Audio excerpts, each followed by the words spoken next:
Hello guys, आज का हमारा टॉपिक है सिकल सेल एनीमिया। आज हम सिकल सेल एनीमिया को डिटेल में स्टडी करने वाले हैं। सिकल सेल एनीमिया एक हीमोग्लोबिनोपैथी है। हीमोग्लोबिनोपैथी क्या होता है? इसमें एबनॉर्मेलिटी ऑफ स्ट्रक्चर और synthesis of the haemoglobin molecule. जो हीमोग्लोबिन मॉलिक्यूल है उसका या तो स्ट्रक्चर में एबनॉर्मेलिटी हो या उसकी सिंथेसिस में। The abnormality is associated with globin chain। Haemoglobin में हीम पार्ट और ग्लोबिन पार्ट दोनों होते हैं, तो इसमें हीम पोर्शन जो होता है वो नॉर्मल होता है। एबनॉर्मेलिटी इसमें ग्लोबिन चेन में होती है। अब ग्लोबिन चेन में दो टाइप की एबनॉर्मेलिटी हो सकती है, या तो क्वालिटेटिव और क्वांटिटेटिव। क्वालिटेटिव एबनॉर्मेलिटी में क्या होता है कि इसमें mutation of globin protein chain, मतलब ग्लोबिन प्रोटीन चेन में म्यूटेशन हो जाता है, जिससे कि स्ट्रक्चरल वेरिएशन हो जाता है ग्लोबिन चेन में। इसका एग्जांपल है HbS, मतलब सिकल हीमोग्लोबिन, HbC। और क्वांटिटेटिव एबनॉर्मेलिटी में क्या होता है कि कोई जेनेटिक डिफेक्ट हुआ, उसकी वजह से reduced synthesis of globin chain, मतलब ग्लोबिन चेन की सिंथेसिस कम हो गई। मतलब ग्लोबिन चेन तो नॉर्मल है लेकिन उसकी सिंथेसिस कम हुई है, तो अमाउंट में कम है। इसका एग्जांपल है थैलेसीमिया। अभी हम पढ़ने वाले सिकल सेल एनीमिया। ये एक ऑटोसोमल रिसेसिव डिसऑर्डर है और यह एक होमोजाइगस कंडीशन में होता है। और अगर हेट्रोजाइगस कंडीशन हुआ तो उस कंडीशन को बोलते हैं सिकल सेल ट्रेट, और होमोजाइगस कंडीशन को बोलते हैं सिकल सेल एनीमिया। इसमें होता क्या है, इसमें पॉइंट म्यूटेशन हो जाता है कोडॉन नंबर 6 पे ऑफ बीटा ग्लोबिन चेन। ये बीटा ग्लोबिन चेन के कोडॉन नंबर 6 में एडेनिन की जगह पे थायमिन लग जाता है। एडेनिन रिप्लेस हो जाता है थायमिन से। तो जो ये कोडॉन है GAG, ये कोड करता है ग्लूटामिक एसिड को, जो कि चेंज हो जाता है GTG में, जो कि कोड करता है वेलिन को। तो इसमें नॉर्मल हीमोग्लोबिन जो होता है HbA, वो चेंज हो जाता है सिकल हीमोग्लोबिन HbS से।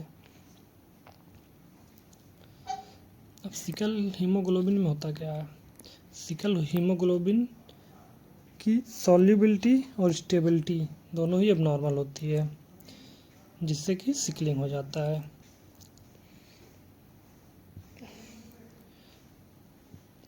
तो सिकलिंग क्यों होता है? क्योंकि सॉल्युबिलिटी और स्टेबिलिटी जो दोनों एबनॉर्मल होती है सिकल RBC की, जिससे कि सिकल हीमोग्लोबिन एग्रीगेट कर जाता है और पॉलीमराइज कर जाता है डीऑक्सीजनेशन होने पे। ऑक्सी स्टेट में तो ये नॉर्मल होता है, लेकिन जब डीऑक्सीजनेशन होता है तो ये एग्रीगेट कर जाता है और पॉलीमराइज कर जाता है, और इसका साइटोप्लाज्म जो है वो विस्कस जेल लाइक बन जाता है। ये नॉर्मल हीमोग्लोबिन है ऑक्सी स्टेट में, मतलब सिकल हीमोग्लोबिन है, लेकिन ये ऑक्सी स्टेट में नॉर्मल कंडीशन में होता है। लेकिन जब डीऑक्सीजनेशन होता है तो ये सिकल शेप RBC में चेंज हो जाता है, और फिर से ऑक्सीजनेशन होने पे फिर से ये नॉर्मल RBC की तरह हो जाता है। लेकिन अगर ये कंडीशन बार बार होती है, रिपीटेड एपिसोड होता है, तो इससे क्या है कि परमानेंट मेम्ब्रेन डैमेज हो जाता है, जिससे परमानेंट सिकल शेप में कन्वर्ट हो जाता है। अब सिकल सेल एनीमिया में माइक्रोवेस्कुलर ऑक्लूजन क्यों होता है? जब नॉर्मल हीमोग्लोबिन होते हैं, नॉर्मल RBC होती है,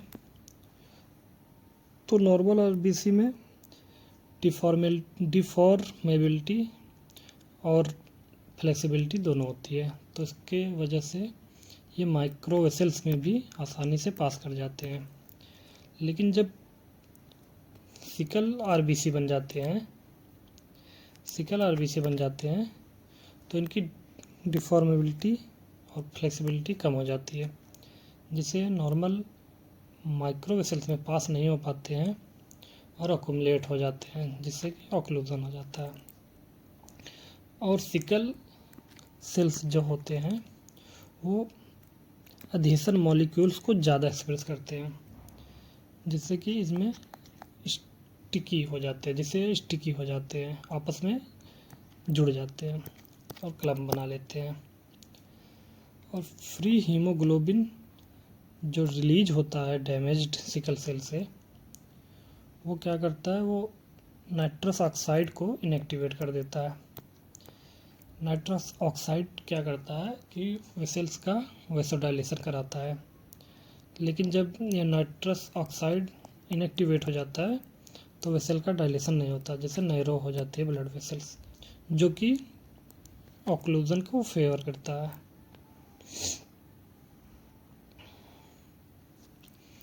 अब हम देखेंगे टाइप्स ऑफ हेमोलिसिस जो कि सिकल सेल एनीमिया में होते हैं। इसमें एक्स्ट्रावेस्कुलर और इंट्रावेस्कुलर हेमोलिसिस दोनों होता है, लेकिन ज़्यादातर एक्स्ट्रावेस्कुलर हेमोलिसिस होता है। एक्स्ट्रावेस्कुलर हेमोलिसिस क्यों होता है?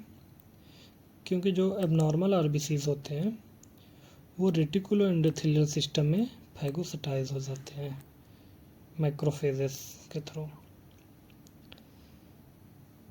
और इंट्रावेस्कुलर हेमोलिसिस क्यों होता है? क्योंकि सिकल सेल जो होते हैं वो ज़्यादा फ्रेजाइल होते हैं, तो इनका हेमोलिसिस होता है। अब हम देखेंगे क्लिनिकल फीचर्स। इसमें क्रोनिक हेमोलिसिस होता है जिससे कि एनीमिया हो जाता है, और माइक्रोवेसल्स का ओक्लूजन होता है जिससे कि इस्चेमिक टिश्यू डैमेज होता है, और क्रोनिक हाइपर बिलिरुबिनीमिया होती है जिससे कि जॉन्डिस हो जाता है। Crisis in sickle cell anaemia. Crisis क्या होता है कि कोई नया एपिसोड बहुत जल्दी डेवलप हो जाता है तो उसको क्राइसिस बोलते हैं। जैसे कि इसमें 4 टाइप के क्राइसिस होते हैं, वैसो ऑक्लूसिव और पेन क्राइसिस। इसमें क्या होता है कि हाइपोक्सिक इंजरी एंड इन्फॉक्शन होता है और सीवियर पेन के साथ होता है। मोस्ट कॉमन साइट जो है वो बोन, लंग, लीवर, ब्रेन और स्प्लीन है। नेक्स्ट क्राइसिस है सिक्वेस्ट्रेशन क्राइसिस। इसमें सिक्वेस्ट्रेशन हो जाता है सिकल सेल्स का स्प्लीन में, जिससे कि स्प्लीन एनलार्ज कर जाता है और हाइपोवोलेमिया हो जाती है। नेक्स्ट है अप्लास्टिक क्राइसिस। इसमें stoppage of bone marrow erythropoiesis due to an acute infection. कोई एक्यूट इन्फेक्शन हो जाता है जिससे कि बोन मैरो इरिथ्रोपोइसिस स्टॉप हो जाती है। नेक्स्ट क्राइसिस है हेमोलिटिक क्राइसिस। इसमें मार्क्ड इंक्रीज इन हेमोलिसिस और sudden decrease in haemoglobin. Chronic organ damage. इसमें स्प्लीन में क्या होता है, इनिशियली स्प्लीनोमेगेली होती है, लेकिन बाद में क्या होता है, gradual loss of splenic function due to infarct. इसको ऑटोस्प्लीनेक्टमी बोलते हैं। नेक्स्ट है बोन में। बोन में ऑस्टियोमाइलाइटिस हो जाएगा, किडनी में रीनल इन्फार्क्ट हो सकता है और हार्ट में इस्चीमिया हो सकता है। हम देखेंगे lab findings in sickle cell anaemia. पहला है पेरिफेरल ब्लड स्मीयर। इसमें हमें दिखेंगे सिकल शेप्ड आरबीसीज, जैसे कि ये सब सिकल शेप्ड आरबीसीज हैं और ये नॉर्मल आरबीसीज हैं। और हीमोग्लोबिन का कंसंट्रेशन डिक्रीज हो जाएगा, और मार्क्ड एनाइसोसाइटोसिस और मार्क्ड पॉइक्लोसाइटोसिस। एनाइसोसाइटोसिस में क्या होता है, डिफरेंट साइज के आरबीसीज होते हैं, और पॉइक्लोसाइटोसिस में डिफरेंट शेप्स के आरबीसीज दिखेंगे। नेक्स्ट है बोन मैरो। बोन मैरो में हमें क्या दिखेगा, एरिथ्रॉइड हाइपरप्लेसिया दिखेगा। नेक्स्ट है सीरम। सीरम में हमें क्या दिखेगा, बिलिरुबिन एलिवेटेड और हेप्टोग्लोबिन रिड्यूस। बिलिरुबिन एलिवेट क्यों होता है, क्योंकि एक्स्ट्रा वेस्कुलर हीमोलिसिस होता है इसलिए। और हेप्टोग्लोबिन रिड्यूस क्यों होता है? इंट्रावेस्कुलर हीमोलिसिस होने से। नेक्स्ट हमें देखेंगे कन्फर्मेटरी टेस्ट। कन्फर्मेटरी टेस्ट में है सिकलिंग टेस्ट और हीमोग्लोबिन इलेक्ट्रोफोरेसिस। सिकलिंग टेस्ट में क्या करते हैं हम सिकलिंग को इंड्यूस करते हैं बाय रिड्यूसिंग एजेंट, जैसे कि 2% सोडियम मेटा बाइसल्फाइड। नेक्स्ट है हीमोग्लोबिन इलेक्ट्रोफोरेसिस।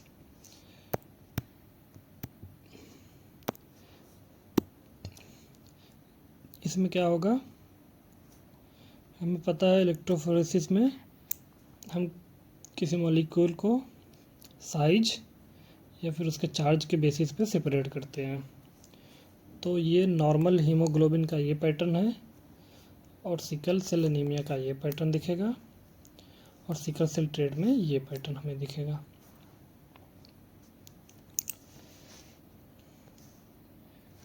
नेक्स्ट है ट्रीटमेंट। ट्रीटमेंट में हाइड्रोक्सी यूरिया यूज कर सकते हैं। ये क्या करता है?